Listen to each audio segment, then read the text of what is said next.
ابو ذر ایک جوڑا پہنے ہوئے تھے اور ان کا غلام بھی جوڑا پہنے ہوئے تھا۔ سبب دریافت کیا گیا تو کہنے لگے کہ میں نے ایک شخص یعنی غلام کو برا بھلا کہا تھا اور اس کی ماں کی غیرت دلائی یعنی گالی دی، تو رسول اللہ صلی اللہ علیہ وسلم نے یہ معلوم کر کے مجھ سے فرمایا، اے ابو ذر، تو نے اسے ماں کے نام سے غیرت دلائی ہے، بے شک تجھ میں ابھی کچھ زمانہ جاہلیت کا اثر باقی ہے۔ یاد رکھو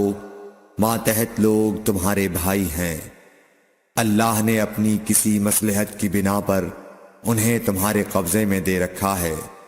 تو جس کے ماتحت اس کا کوئی بھائی ہو تو اس کو بھی وہی کھلائے جو آپ کھاتا ہے، اور وہ کپڑا اسے پہنائے جو آپ پہنتا ہے،